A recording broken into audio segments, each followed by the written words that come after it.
Hello, everyone. Welcome to today's webinar.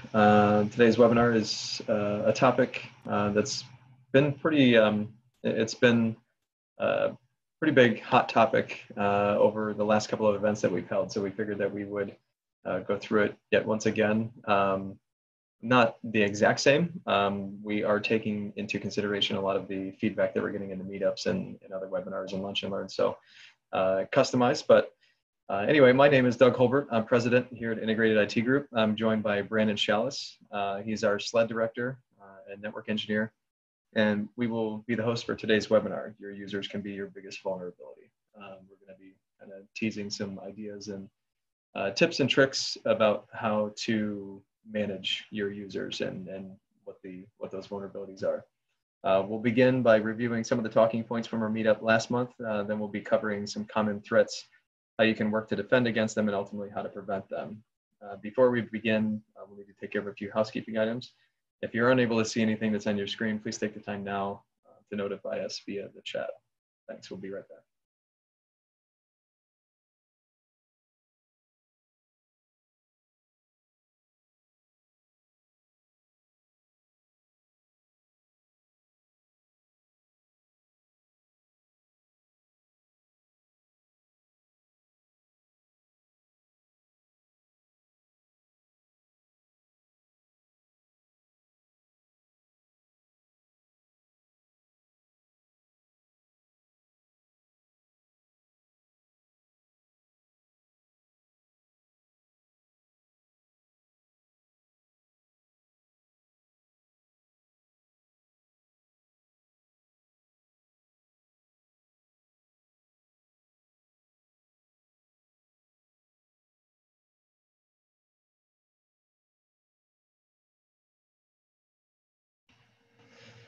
Okay, we should be good to go now.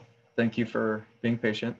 We also want to take or make today as interactive as possible, as well as any of our lunch and learns, webinars, meetups, and all that. So, you know, we're looking for participation feedback from attendees. So please be sure to ask questions at any point during the presentation. You can email us, ask a question in the actual presentation, or by all means, you know, give us a call or let us know if you have any questions, concerns, or comments. There will also be an opportunity at the end of the presentation for question and answer. We'll be addressing some of the questions during the presentation if they come up and they're relevant to the conversation at that time. Otherwise, we'll get to them at the end of it. This webinar is our first of 2020, and it will be followed by a lunch and learn next month. We will have some more information on that in the near future. Again, if you are interested and you haven't received that information, please let us know. To help you get acquainted with us, we'd like to provide a quick background on us before diving into the topic. Introduction. So again, I'm Doug Holbert, President, Integrated IT Group. Brandon Chalice is also in the room. So we were founded in 2010. So we are quickly approaching our 10-year anniversary. We are an IT consulting firm with a group of engineers and supporting staff. So we can plan, manage, and do. That's kind of our motto. So we can help you plan or support your IT team. We can manage and again support your IT team, or we can just do it. We can be your IT department and your IT team. We've been doing this for 10 years now. As I had previously mentioned, we partner with leaders in our industry to bring the best technology and services to our clients. Best of breed is typically what we go with. So we deliver an ideal solution to start with. And then if there's any concerns, you know, budget, financial concerns, or complexity, adoption, change adoption concerns, then we can always adjust from there. We service small, medium, and large-sized organizations, healthcare, education, business, and more. Literally everyone from the 2 to 5 user, you know, smaller shops to several hundred user enterprise organizations. So that's a little bit about us. We have obviously our go-to vendors and brands that we prefer, but we can work with many. So in the previous meetup, We had a good turnout. There were a couple of people there that definitely played a big role in the conversation, and it was very interactive. We had a great conversation. So we covered password management software. We'll get into that a little bit more. Again, the design or the way that we present is we have a 3-phase quarterly setup of our presentations. The first of those 3 is a meetup. That's where we get together and informally speak about the topics that we've chosen, and then we can go off in any direction that we need to. We try and stick as close as to the topic as we can, but we let the feedback and the attendees kind of lead the way a little bit, in terms of just having an informal conversation. The second of those is a webinar, which we're doing today, and this is where we get a little bit more in depth, start talking about sort of the more specifics of the topics that we talked about in the meetup. And then the final will be lunch and learn. That's where we invite the attendees out or our guests out to have lunch with us, and we try to bring a vendor or an industry expert on that topic or subject, or whether it's one or a couple of them, to come out and speak. You get it from the horse's mouth at that point. So whether that's for this meetup, NIST or KnowBe4, Lastpass, somebody in the security industry that can specifically speak to it, and they're certified and trained on it. So a couple of the other topics that we covered in the meetup were what makes a strong password and why, common threats and issues, both internal and external. Again, internally would be your users, external would be forces from the outside, so hackers and phish threats and all that, and then ways to help increase security for users overall. So your users' priority and focus should not be on IT and how they can keep everyone safe. They need to be aware of it. They need to know of it. Awareness is definitely key, but for the most part, if we can prevent it or make it relatively transparent for them to just go about their day, it just makes everybody's life much easier. So we can go ahead and get into the first of the topics. Again, so just to go back and review real quick, we have an hour allocated for this. So if you have any questions throughout this, please let us know. I'll touch on a few topics here that are kind of meant to engage. They're open-ended, but just to cover very across the top, hit on a few points within each one of these topics to make sure that we're expressing the importance of it, but then also to get the feedback, so make this more of an interactive engagement here. So LastPass, what is LastPass? LastPass is a credential management system. The reason that this is important is because traditionally, passwords, everyone uses a password for everything. Well, that was okay, 10, 15 years ago when you had, maybe a handful of websites or portals that you had to log into, and you could make your password, my password 1, 2, 3, and for the other 3 or 4 of them, you could remember that you had one that was your dog's name, one that was your daughter's name, one that was a birthday, and that was easy enough to remember. Today, I think my LastPass portal, if I were to pull it up, has hundreds, if probably approaching 1,000. Now, granted, that's business and personal, so that's a little bit biased on my point, or maybe a little bit skewed. But even my wife and friends, I see on a regular basis, they're using the same password across 30, 40, 50 different platforms. The reason that is a problem, especially today, is because most portals today don't use a username that is unique to that website. It's your email address. So give it, or it may be a gmail.com or a yahoo.com, or maybe even your work account, UPS.com, FedEx.com, something like that. For example, myself, any of the portals that I use for work, I'm going to use my dholbert@integrateditgroup.com email address, and that is my username. Now, the password that I use is important because when I put that password in, let's say, for example, it's password 123.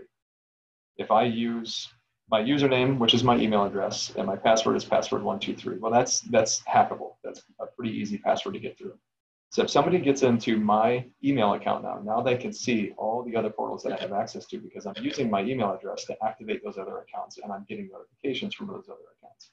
So I use Holbert at Integrated IT Group for Lastpass. I use Holbert at Integrated IT Group. It's obviously my email as well. So my Outlook has all those emails stored in there.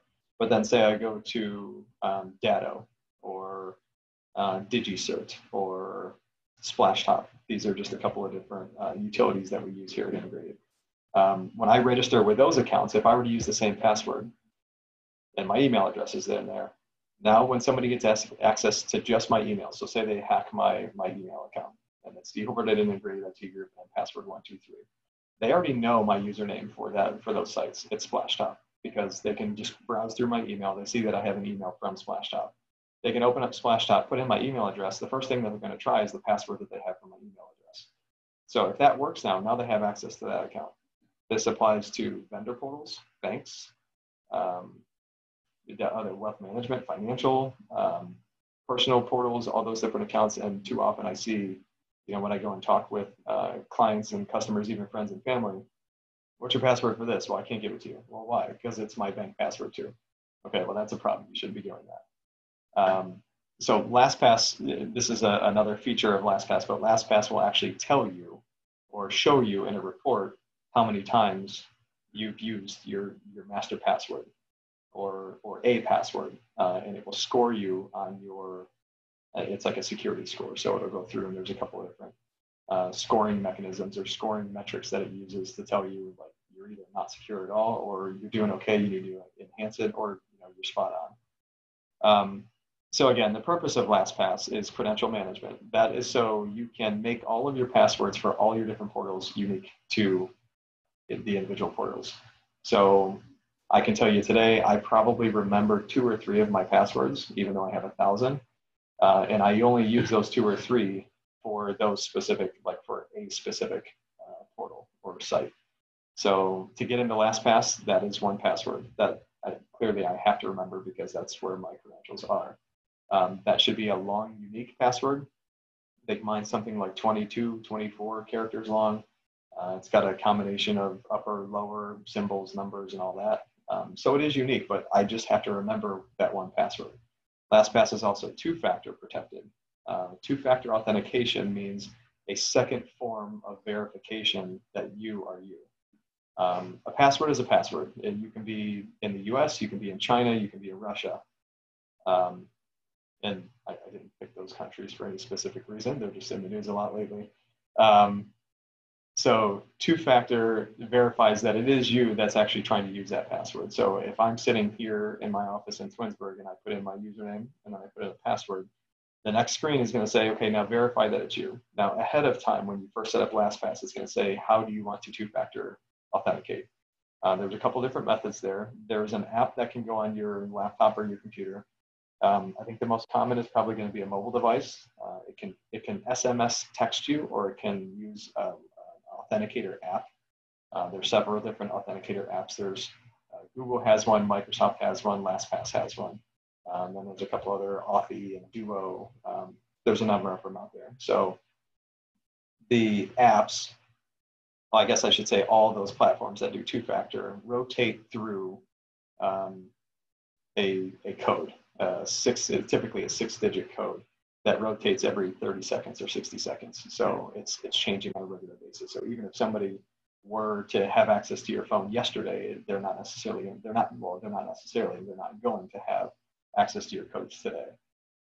So you log into LastPass, you put in your username and password. It's going to say, what's your 2-factor code?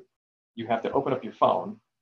At least what I do. You open up your phone, and here yet again is another layer of security that you can add. Instead of using a password or a PIN to get into your phone, you can use biometrics or facial recognition. It's not bulletproof just yet. The biometrics, I would say, is probably one of the better ones, but facial recognition is there. It's getting there. There's been, scientifically proven that there are some flaws with it, but we're not perfect yet. So then that's further verification that it's you, because it's your fingerprint or it's your face that gets into your phone. finally, you open up your phone. And this sounds very complicated, but it's because I'm explaining every step of the process. Once you get this down, the process, it may add 5 seconds to the login process, but that 5 seconds is worth how much when you're talking about your credit card accounts, your bank accounts, your email account, and all your customers. Ultimately, it's your reputation and your identity. Your reputation, if you get hacked and you have customers out there that are receiving emails from you that are fraudulent, if they then get manipulated or hacked because of you, and that's not a good situation. Even worse is if you have sensitive information in there, and now they're sharing, social security numbers or credit card numbers or just your industry secrets, whatever. So anyway, back to the two-factor authentication. Then you open up your authentication app. It gives you your code. You have to be kind of quick to your keys. So it gives you about 15 to 30 seconds to pull that code. You enter in that code, and when you hit go, then it authenticates you. The nice thing is that there's logging. Lastpass logs whenever it's used. The authentication apps log whenever they're used. So again, there's verification across the board. This sounds very complicated, and it's not, I promise. Everyone here at Integrated IT Group, my wife, and I would say probably the biggest proof of that concept or how easy it can be are my parents. The generation that didn't grow up with a mobile device and a computer in their face every day, they tend to be the ones that are a good test bed for how difficult or complex something is. They use these types of credential managers now because they can have unique passwords that even they don't remember. It's just a long random string of characters that will generate a password for you that you can use for all your other portals. So you literally only have to remember a handful of passwords. You need to remember your password or your PIN for your phone, your password or your passphrase for Lastpass, and maybe a couple of other ones that don't, that you won't be able to use Lastpass for. And I'm promoting Lastpass because this is what we use and this is what we know. There's a number of credential managers out there. We don't get anything. We're not sponsored by them or anything. This is just something that we're sharing as a industry pro tip, so to say, to help our clients and our friends and family and acquaintances, be more secure for themselves. As you can see on the left-hand side over here, see that else? Okay, left-hand side over here. So there's the vault. This vault is where it has your full list. You can go into recently used. So if you do use a couple of them commonly, you can click this button and it'll show like the first couple. All items. This is an important piece here. Lastpass not only saves passwords, but you can put secure notes in there as well. This is where I like to put things like my garage code. I don't use it that often because I use a smart home opener that is, again, in my phone that requires biometrics and everything to get into it before I can open up my garage door. But I do have my garage code in there, say like a ATM pin, stuff like that, where it's like I can't use Lastpass to insert that for me, but I still need to remember that note. It's a secure note. It's not necessarily a password because it doesn't have a URL. It doesn't have a username. It's just a pin. You click Add Item over here. This is how you add items to it. Also, another way to add the item, and I'll demonstrate some of this here shortly. You can go directly to the site, and if you have this plugin, if you have the Lastpass plugin in Chrome, this is what it looks like. So when you register and log into your Lastpass account, it'll say, do you want to install these plugins? And it installs across most of the browsers, Chrome, Firefox, Edge. I know IE, I think Microsoft is planning to do away with IE soon, but it does work on that. And then they also have it's a Windows app, so you can insert credentials into applications as well. So when you go to a new website, so you would open up a new tab and you would type in, ESPN.com. And then when you click login, Lastpass, the plugin here will recognize that you're entering in credentials, your username and password. And so when you enter them in the first time, and Lastpass is not aware of it, it will pop up and suggest or ask you, do you want to save these credentials for this site? If you just simply hit add, it'll add it to your vault. What I typically do is hit add right away. That way it captures the username and password appropriately, but then I go in and edit it and I put in an appropriate description for it. So for example, in my vault, I have PNC. So I have a personal PNC bank account, and then I have a business PNC bank account. So I want to go in there and make sure that I differentiate between those two, but then they can both be in there. And then I click on this icon up here, the Lastpass icon, the plugin for the browser, and or log into lastpass.com, and I can click over here in the Search My Vault tab, type in the name. So for example, Google. If I wanted to log into Google, I just type Google up here. It would pull up the saved credential. Click on this, and it's going to open up that site, automatically put in my credentials, and I'm in. The next nice feature here is generate secure password. So I use this for every portal, every password that I have, even passwords that I've had since I was in high school and college. I'll go back in and change them now because it was my go-to college password at the time. 12 characters long, same phrase that I had and used for everything. I'm going to go back in there and change that stuff now. So I hit generate secure password. It gives me the option. There's checkboxes for what type of password you want to have. So you can include uppercase, which is a checkbox, lowercase, numbers, and then symbols. And the reason it gives you those checkboxes is because some sites don't allow you to save a super complex password. Like they won't allow you to use a password that has symbols. So then you can just uncheck that box. It will generate a password without symbols at that point. And then there's also a slider in there that you tell it how many characters you want. So you can go anywhere from 6 or 8, which I wouldn't necessarily recommend unless the site doesn't allow it. They're getting better at that, but there are still a couple of sites that I'm aware of that only allow like up to 12. So you slide that slider whichever direction you want to go to increase or decrease the number of characters that you want in there. I typically go up to about 20. Sometimes I'll go a little bit higher than that. Once you get above 20, that's where you start to have some more problems because, again, to hash a password and the way that the security works behind the scenes, you do have to have that functionality on those websites or on those portals, and some vendors aren't up to speed just yet. Account options, there's some other customizations that you can do in here. So again, you can get the LastPass. There's an app that goes on your phone. There's an app that can be, or a plugin that goes into your browsers, and then there's also, LastPass.com. So I'm gonna get out of full screen mode here and take you over here. So LastPass.com, if you wanted to log into your portal, you just go to login, and it's gonna take you into here. You can see, well, this is just remembering from just Chrome remembering my password here. If I were to go to, let's see, what was, you know what, I'll pull that one up later. So over here is the plugin for Chrome. So if I click on this and say I wanted to go to,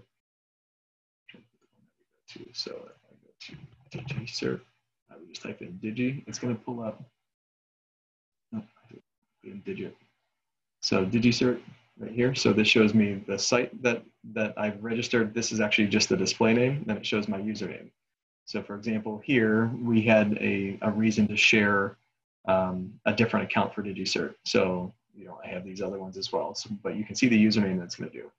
So if I hit this button, that will actually launch the object. So that will open up a new tab in my browser and insert this username and the password that I have saved behind there. If I want to do it manually, say I've already gone to that page, Sophos, and I go to log in. Say I'm going to, so we use Autotask as a, for our CRM. So if I go to Autotask, that, you can see how it automatically put in my Holbert and integrated IT group, and it put my password in here for me. You can see these, the button over here. If I select this, this shows me all of the credentials that I have saved for this URL. And that's what's nice. So when you click on that, on this button over here, it does show you credentials that match the URL up here. And then the password will automatically fill in from there. So if I hit login right now, it's going to, these are the correct credentials, and I don't have to remember, what that is. It's LastPass embedding this for me.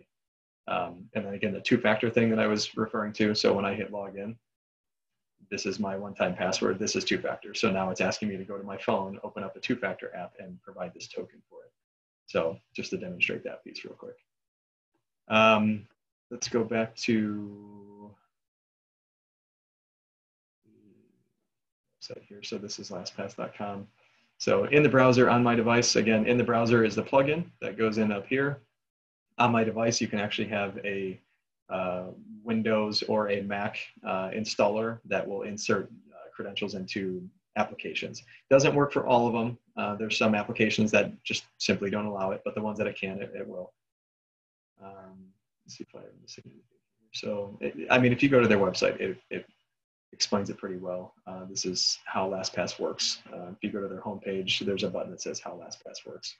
So adding sites, leading in security, explains how they encrypt multi-factor authentication. So we use it here, and it's industry leading. It's industry standard for us at this point. You know, MSPs today are the attack point for hackers because we have access into client environments, and so you know they want to get our stuff. So we make sure all of our employees, all of our engineers use this on a regular basis. It's two-factored, and we use the highest security there. So demonstrate the generate password. This is probably my favorite feature here. So if I hit generate password, you can see here I have it set to 12. I can take it all the way up to 30 something if I want. I can uncheck symbols, and then it'll take all the symbols out of it. All characters, easy to read, easy to say. So if I do easy to say, it's going to use words. Easy to read, it's going to be, you know, something that you can actually read, or just all characters, which is just a random string. And then what you can do is either hit fill password. If you hit fill password, it'll automatically insert it into a credential field, the password field, or you can just go up here and hit copy, paste it in there. And then again, if you go to, I don't think I have an ESPN.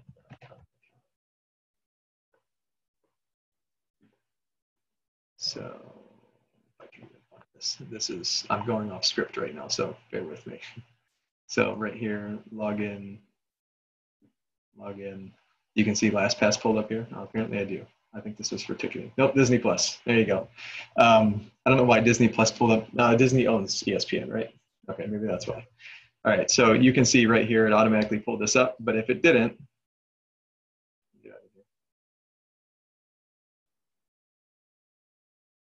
so log in. If I were to sign up and then put in a new username and create a password, LastPass would prompt me over here and say, do you want to save that password? So that's LastPass in a nutshell. Went a little bit deeper than what we did in the meetup, but just kind of wanted to actually show. We didn't present. Again, the meetups are kind of an informal conversation, face to face. The webinar is to actually demonstrate some of the things that we've talked about. So that's that piece. What makes it useful? Key features. I think we covered everything there. Any questions on that as of now? If there's not, then I will continue on.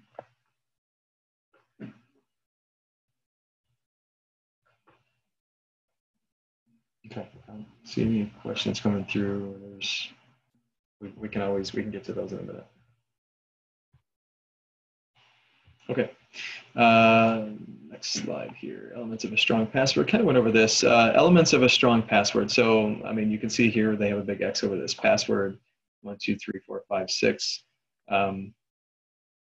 There's a couple of websites out there. I don't know. What do you guys think about actually going to the known password website that it's a database and putting in your password? I don't necessarily trust it, but sorry guys, I'm asking our panel.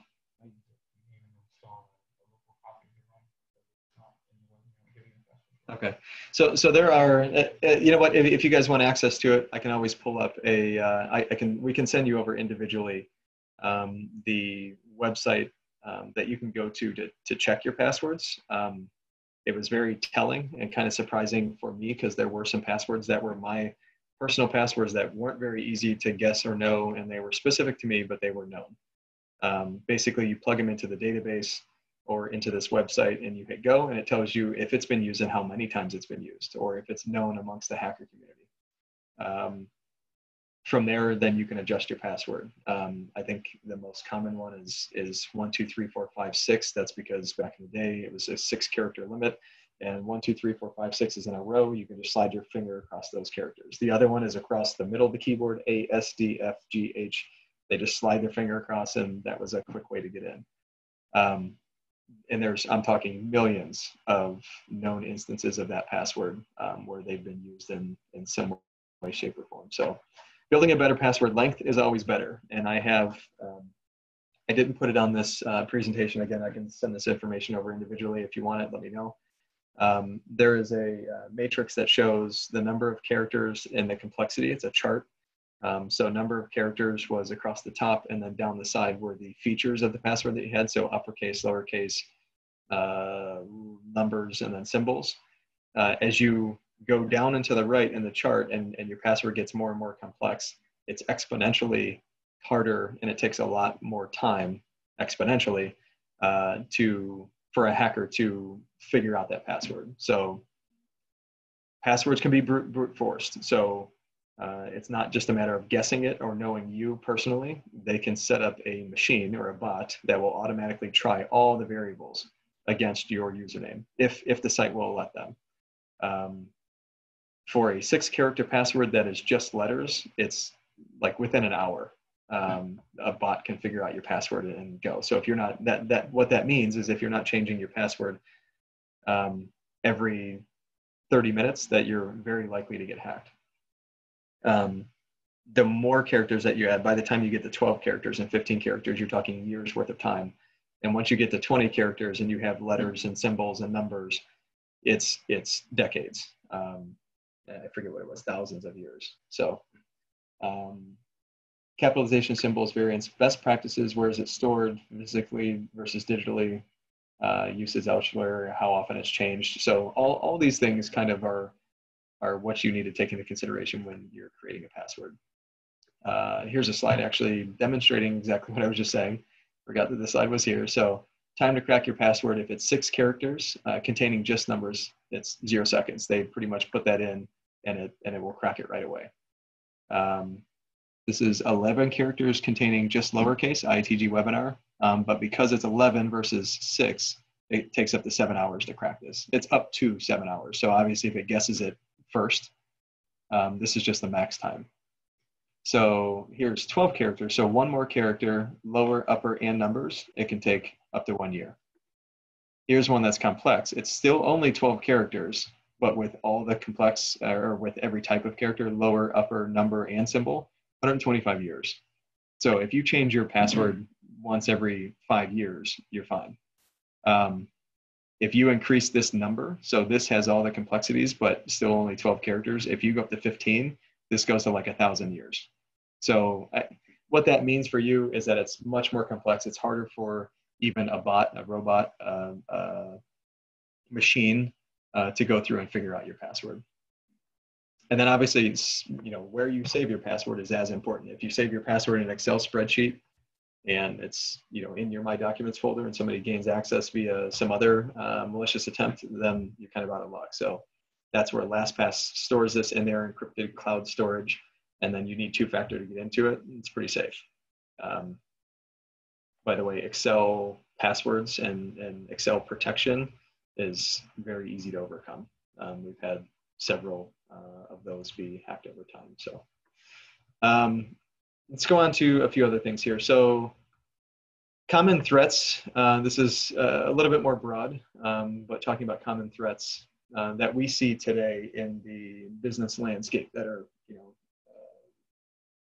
pretty consistent as far as, probably a weekly basis, we see some sort of attack or something that we need to engage on to remediate for a client, or lock things down, recover accounts, anything like that.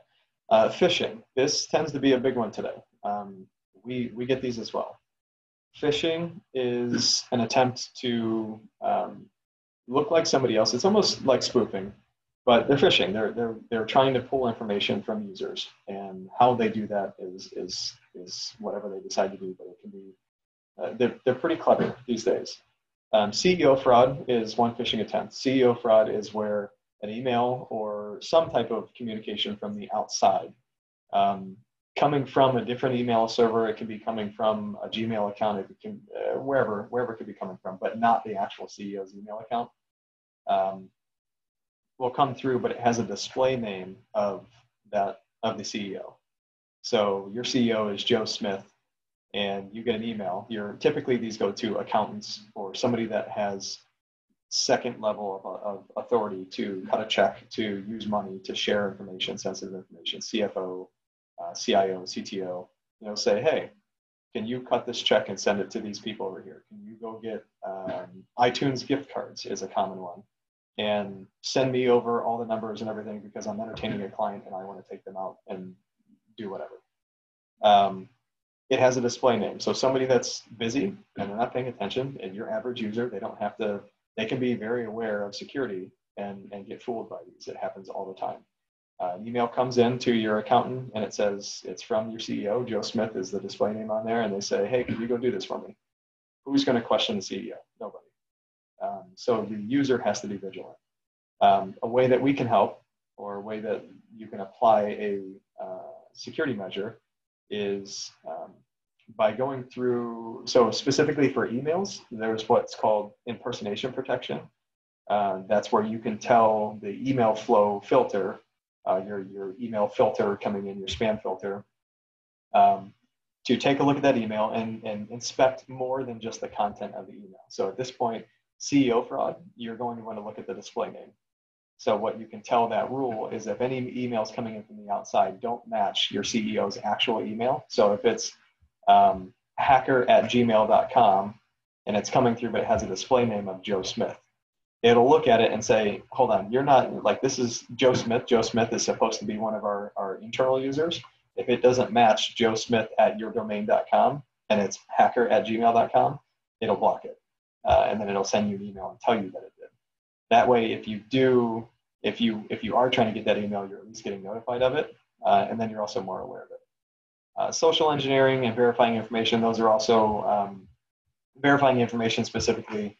You'll get an email that says, hey, this is Microsoft. We're trying to verify your security to better enhance the user experience, and it sounds very genuine. And it'll say, click this button to log in here and verify your password to make sure that things are secure. 9 times out of 10, not even 9 times out of 10, they're not going to ask you to do that. That button actually takes you to a site that looks very much like Office 365 or a Microsoft website. It's a shell. So if you look at the URL, it might be like Microsoft One or Microsoft.net or something, not the actual website that you need to be going to. What happens is you put in your username or your credentials, your username and password, and when you hit go, it just says, okay, you're all finished, thank you. What you just did, though, is you provided your credentials to somebody that you didn't want to. Now they have your password to your email because you were logging in to verify your 365 security for the email that you got. Now they have access to your email. You have no idea because 365 is an online portal. So now they can use your credentials to log into Office 365 online, create rules. They have access to your contacts, so they can hide everything that they're doing from you. You're not getting flagged because they're logging in as you. So it's like you were logging in from another location. This is where two-factor comes into play as well. If you have two-factor on your 365 account and they try and log in and they're from, even if they're from somewhere in the United States, it doesn't have to be out of the country. They could be logging in from next door. They put in your username and password when they hit go. If you have two-factor enabled, it's going to prompt you on your phone, or you're going to get an email that says, hey, you're attempting to log into this account, provide two-factor. And if they don't have access to your phone, then they can't get in. So it's one of those things where they're taking advantage of people. It's a scam, and it's very easy to get taken on these things. And you don't have to be, the bottom of the barrel. You can be a very bright person and fall victim to these types of things. Trojans and rootkits, those are more. Trojans are a virus that gets in on your computer. If you don't know that it's on there, it can be listening, it can be mining your data, it can be doing a bunch of different things, sending off information, or just using your computer as a bot to do this to other people, so then you look like the hacker. And then rootkits are behind the operating system, so it's not even at the operating system level. So once it gets into this is like hardware level, system level. So when you boot up your computer, you don't even have an option. So at this point, your antivirus is rendered useless. This is where your encryption and some other security features that Sophos offers. Well, not just Sophos, but a lot of the security vendors out there will offer to prevent these types of things or detect these types of things. Moving on, let's see, 10:42. So we got about 15 minutes here. We'll stop here. If anyone has any questions, please use the chat. Let us know. We're going to continue on here, and Brandon and Cooper will flag me down if I need to stop and answer a question or take a look at those. So common internal issues. So again, the title of the webinar today was your users can be your biggest vulnerability. Unwillingness to adapt. So this is, two-factor. That's one of the biggest things. Well, what do you mean I have to go look at this two-factor app now before I can get logged in? It's going to take so much extra time. So, and then understanding urgency, I guess, on the same note there. Those two things are the most common pushback. Security is not meant to be convenient. When you go to pull into your garage, you can't pull in because there's a door in your way, and you have to hit your garage door open, or before that door will open, you have to wait for it to open and then pull back in. Once you pull in, you make sure to hit that button when you're walking in the door to close the door back down. It's the same thing, same concept. It's just a matter of changing and adapting to the landscape now. There's a lot of people that want our information. There's a lot of people that are putting in more effort in bad ways than good. And unfortunately, we have to guard ourselves against that. So unwillingness to adapt, that's just something that what we find is training your users is an easy way to overcome that. If they know how to use it and it's easy to use, or at least, what's the word I'm looking for here? Intuitive to use, to where they don't have to really think about it. It is, it can be muscle memory. The Lastpass plugin, as an example. It's easy. It's already there on your browser. When you go to log in, it inserts your credentials for you. If you have multiple credentials, you just hit the button and it pops down and shows you all your other credentials that you have. So make it easy, train them. There's a few training exercises and training partners that we work with, KnowBe4. Sophos also has some of these things where we can go through, we can test your users. We can send out like a campaign, an email campaign that is controlled by us or by you. You can send it out to all your users, and then you can track their clicks. So it can be a phishing email that looks like a phishing email. So you send an email that says, hey, click here to verify your passwords and do this, that, and the other. The mechanism behind that through Sophos, or there's a couple other vendors that do it. When you send that email, it tracks their clicks. Did they open it? Did they forward it? What did they do with the email? How did they handle the situation? You can use that to then gauge how much your users know or don't know, and then put in place training initiatives behind that to make sure that they're aware of it. Well, why did you click on this? Well, I don't know. I just didn't take the time to look at it. Okay, well, slow down. Take a look at, this is what you need to look at. You need to look at the URL. You need to look at the display name and all that. So. And then cost for software versus cost of breach. Cost of breaches today are 6 figures plus. We've had a couple new clients that we brought on due to a breach where we've had to go into disaster recovery mode for them, recover all their stuff. We're talking hundreds of thousands of dollars, let alone what the ransomware people are asking for. And there's no limit to that. If they're out of this country, then there's no regulation to it either. They can just ask you for whatever they want. If you don't want to pay it, then they don't have to give you your information. So Sophos phish threat. This is, I kind of covered this a little bit just a few minutes ago. So you can simulate over 500 realistic phishing campaigns. So it's based on what people are seeing in the industry. You can send these out to your own users, but it's controlled. And then it shows you via the console what they're doing with those emails. So effective training modules after the fact. So it will suggest training for the users that do or that have certain behaviors. You can report on it and go back, and this a lot of time is fuel or ammunition to go back to your decision makers and say, look, this money that you spent X number of dollars on 6 months ago to do this phish threat and training, this is what it's doing. So day one, here's baseline report. Everybody clicked on that phishing email. 6 months later, we had maybe one person, you know, so people are more aware. So it's saving you money in a long time, or in the long term. Fish threat ties into Sophos Central.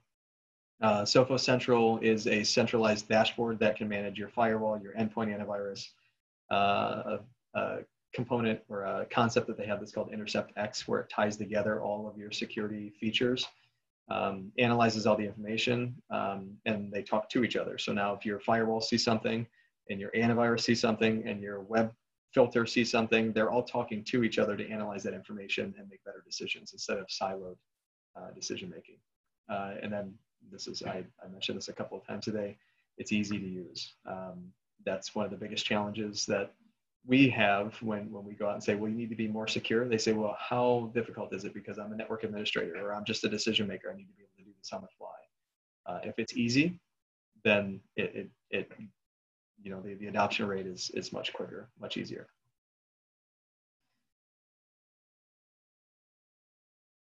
Well, and oh, this is the video. Okay. If this isn't going to work, that's fine. Not a problem. All right, we'll go back to this. We'll skip this one. I went over it pretty thorough, just in talking through it. But if you guys have any questions, we can send you all these videos as well. So let me know if there's any questions there, and we can send out those links to the videos as well as the actual recording of the webinar.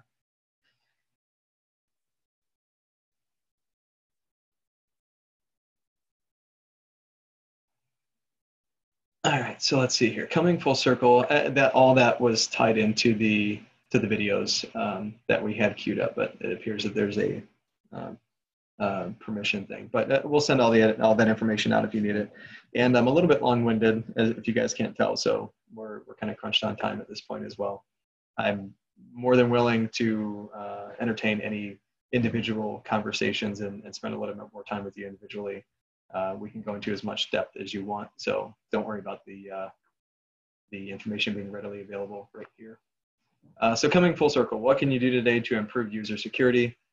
There's a lot of things, and it sounds complex as we're talking about it and we're explaining it, but the reason that we explain it is so that we know, and it's, again, improving awareness. If you're getting phished, if you're using bad passwords, if you're using any of this kind of stuff, you need to know about that. If you don't know about it, then you're just going to continue that behavior. And how do we help you? How do we support that initiative in making you better at using better security concepts? It's through training. It's through these exercises. You know, putting somebody through the phish threat campaign where we send out these test emails that are, at least they're controlled by us. So it's real world exposure, but it's controlled. So that's why phish threat as well. So running everyone through these exercises and keeping them aware of what's going on out there.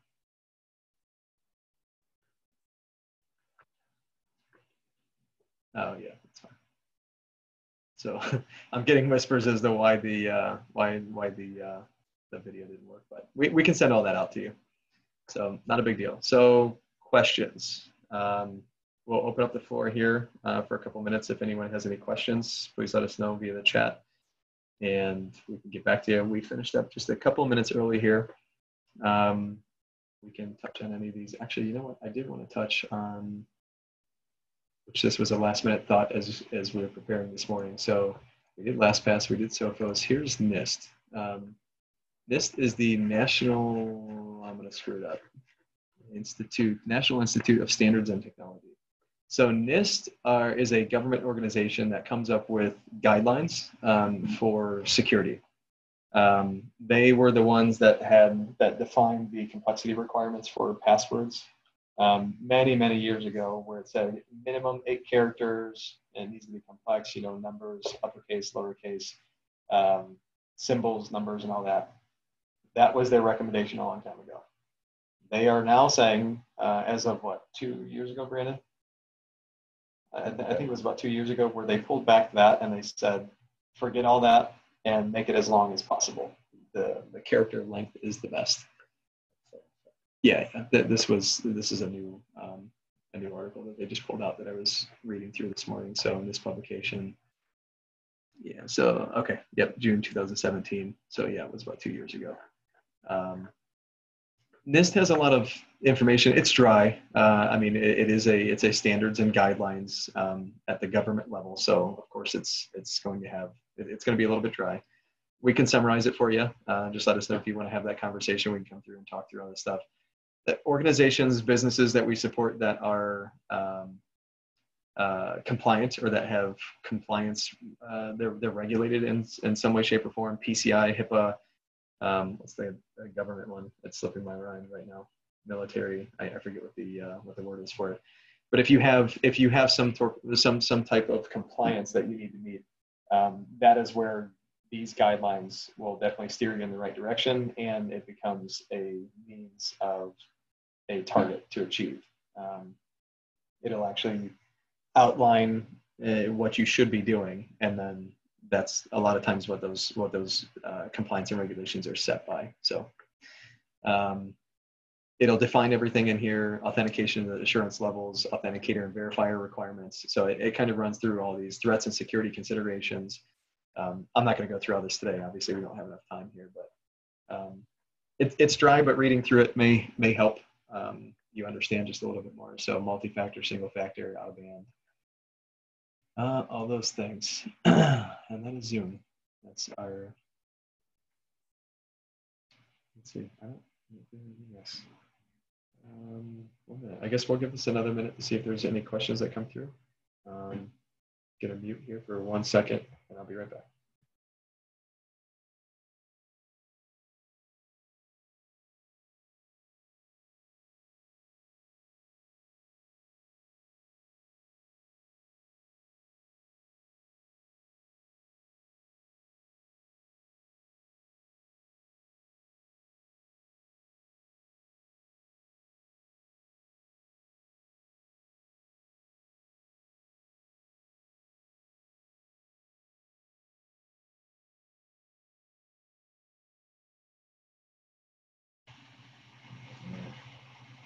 Okay, so we did get the video to work. So I'm going to run this. This is Sophos Phish threat overview. So this is how it works. We have some time here. This is just over a minute, so we're still within our time frame here. So here goes. Let me know if you have any questions.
Okay, so that was just a very quick overview of the Sophos Phish threat. And then we also have another one here. This one's a little bit longer. This is the,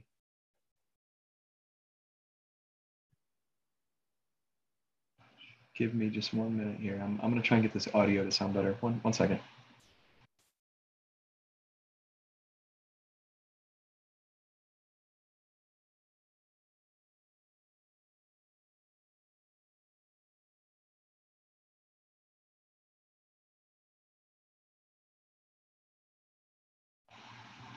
Okay, there we go. That should actually help the sound come through a little bit better. So this is the Sophos Phish threat templates and training overview. So once the Sophos Phish threat is in place and we send out the campaigns, your users go through, you give it time to simmer. This is then what we can use to, these are some of the training that we can offer. Hey everyone, this is Rich from the Messaging Security Group here at Sophos, and today I'm going to take you through a short demo of Sophos Phish Threat and its simulated attack templates and training. We start off here on the new campaign page in Sophos Central, and after giving our campaign a name, we have 4 options for the type of campaign you'd like to build for your end users. Here you can choose between a phishing link campaign, a credential harvesting campaign where we'll lure users to a fake web page to enter details. Don't worry, we don't store any of that information. Then you've got your attachment campaigns where we're trying to trick users into opening a document file. And lastly, our training only campaigns. No simulated attack here. What we're doing is sending your branded email with your choice of training out to your users. Once we've chosen our campaign, simply select your preferred language from a choice of 9 available, and that will be applied to the email template and training module. Now you can also apply that language to the whole of Sophos Central if you'd like. Step 1 complete, and on to select our email template, and you have more than 500 customizable attack templates to choose from, all fed by the latest threat intelligence from Sophos Labs and our industry experts here. And they include banks, retail brands, social media, IT services, and simple plain text emails that could have been sent by a colleague within your business. And with new templates added every week, it's easy to find the type of email template you want. Firstly, you quickly filter by difficulty level, or look out for these handy flags. First, our featured template flag. These are the latest phishing attacks and seasonal campaigns out there right now, helping you train users to identify real-world attacks hitting inboxes today and the seasonal campaigns that they need to know about.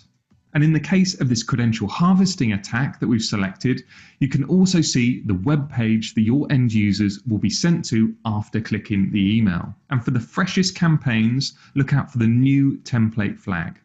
All of these have been added in the past 30 days, and every email template within Phish Threat can be fully customized later on. So let's select our simulated attack email and take a look at training. Now, realistic email templates are only the start. With Phish Threat, you get a single license model to keep decisions simple, and that covers unlimited campaigns, unlimited templates, and all the training modules available. Each course is an average of 5 minutes in length, making them extremely accessible for those busy employees. And they cover a range of topics. And we're now able to boast our latest training partnership with Ningio, adding their unique award-winning style of training into the mix. Courses cover everything from phishing and cybersecurity overview lessons through to IT training and compliance modules, malware and mobile device risks, password protection, and of course, social media and those more targeted spear phishing attacks. With each course containing a detailed summary and preview option for both the administrator choosing the course and the end user receiving it. And as we switch to that end user experience, you'll see the seamless delivery of content in action with no need for passwords, and the user benefits from a range of training content to support all learning styles from video, interactive courses, and gamification, each with a combined knowledge check at the end. And now I'm going to leave you with a look at that training in action.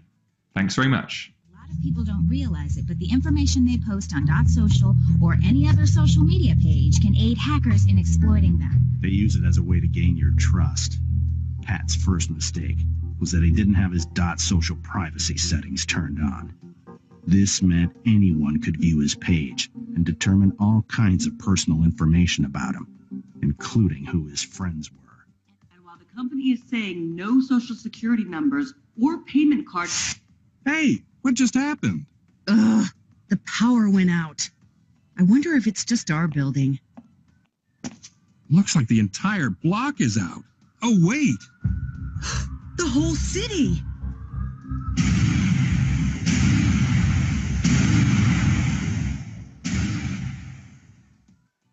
Attackers love IT people. Critical passwords, server configurations, sensitive information, and diagrams all go through you first. You hold the keys to the kingdom in the typing on your keyboard and flick of your mouse. And that means you have a target permanently. Okay, so hopefully that was helpful. We are going to wrap up here for today. Questions, we'll answer a few of these offline, just to get back to those users and let them know, or attendees, and let them know specifically. They're a little bit more pointed and we're out of time. So thanks again for joining us. Again, this is part 2 of the series. We will have a Lunch and Learn next month. More details to come. We'll send out that email here shortly. I think that's it. All right. Thanks everyone for joining. Have a good day.